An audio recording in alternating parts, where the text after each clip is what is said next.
আপনি যদি একজন ইউটিউবার হন, আপনি যদি একজন ব্লগার হন বা আপনি ফেসবুকের মাধ্যমে আপনি আপনার প্রোডাক্টকে প্রমোশন করাচ্ছেন বা আপনি আপনার প্রোডাক্টকে অ্যাডভার্টাইজমেন্ট করছেন, আপনি ফেসবুক মার্কেটিং করতে জানেন। তো আপনি যদি এই সমস্ত কিছু করে থাকেন, তাহলে আপনার কিন্তু একটা ফেসবুক ফ্যান পেজ থাকা কিন্তু খুবই দরকার।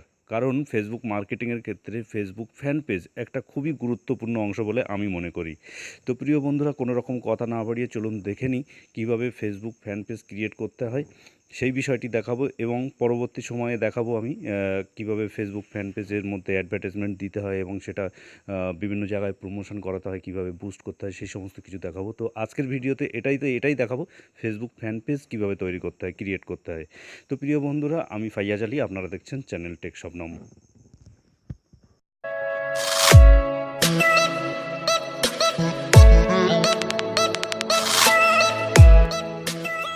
তো পেজ তৈরি করা আমি শেখাবো বন্ধুরা।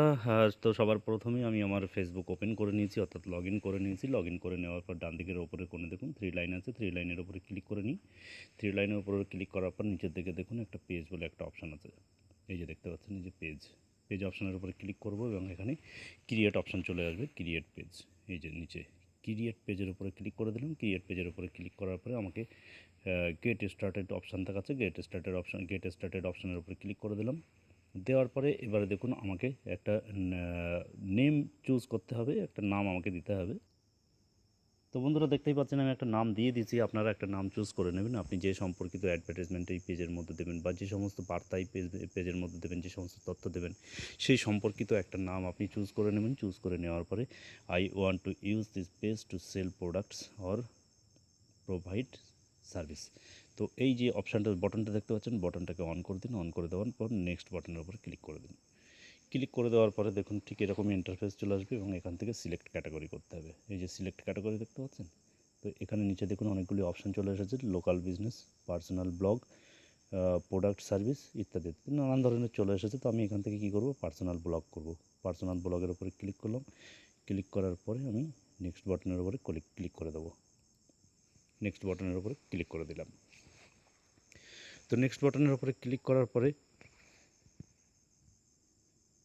এই যে ইন্টারফেসটা চলে এসেছে। তো এখানে কি বলছে দেখুন, add your website. Add your website. তো ওয়েবসাইট যদি আপনার থাকে তাহলে খুবই ভালো কথা। যদি ওয়েবসাইট যদি না থাকে তাহলে আপনি সেক্ষেত্রে কী করবেন, আপনার যদি ওয়েবসাইট না থাকে, যদি আপনার ইউটিউব চ্যানেল থাকে, তাহলে ইউটিউব চ্যানেলের লিঙ্ক যেটা হয়, ইউটিউব চ্যানেলের লিঙ্কও যদি আপনি এখানে পেস্ট করেন, কপি করে পেস্ট করেন বা এখানে যদি এন্টার করেন তাহলেও কিন্তু হবে। তো আমার যেহেতু ওয়েবসাইট আছে তাই আমি আমার ওয়েবসাইট অ্যাড্রেসটা এখানে এন্টার করব। তো বন্ধুরা, দেখতেই পাচ্ছেন আমি আমার ওয়েব অ্যাড্রেস এখানে এন্টার করে দিয়েছি। এন্টার করে দেওয়ার পরে আমি একবার চেক করে নিই আমি ঠিকঠাক দিয়েছি নাকি। হ্যাঁ, ঠিকঠাক দিয়েছি। এখন আমি নেক্সট বাটনের উপরে ক্লিক করে দেবো। তো নেক্সট বাটনের উপরে ক্লিক করে দেওয়ার পরেই ঠিকই দেখুন এই ইন্টারফেসটা চলে এসেছে, অর্থাৎ আমার পেজ কিন্তু অলরেডি ক্রিয়েট হয়ে গেছে। তো এখানে আমাকে কি বলছে, page with profile picture show up higher in search result. তো আমাকে একটা প্রোফাইল পেজ কিন্তু এখানে দিতে হবে। তো আমি এক্ষুনি প্রোফাইল পেজ এক্ষুনি অ্যাড করছি না, আমি সিম্পলি নেক্সট বাটনের উপরে ক্লিক করে দিচ্ছি। তো অ্যাড এ কভার ফটো, একটা কভার ফটো দিতে হবে। ভিজিট পেজের উপরে ক্লিক করে দিই, দেখি কী চলে আসে। তো দেখুন আমার পেজ কিন্তু ক্রিয়েট হয়ে গেছে, একটা পেজ কিন্তু ক্রিয়েট হয়ে গেছে। তো আপনারা এখান থেকে এডিট অপশানে যাবেন। এডিট অপশানে গিয়ে অনেক কিছু সেটিং করতে হয় এখানে। তো সেটিং কী করতে হবে না হবে সেটা পরবর্তী কোনো একটা ভিডিওতে দেখিয়ে দেবো। তো আজকের ভিডিও এই পর্যন্ত। ভিডিওটি যদি ভালো লাগে তাহলে অবশ্যই একটা লাইক দেবেন এবং অবশ্যই বন্ধুদেরকে শেয়ার করবেন। সঙ্গে থাকুন এবং আরও অনেক কিছু শেখানোর জন্য আমি প্রস্তুত আছি।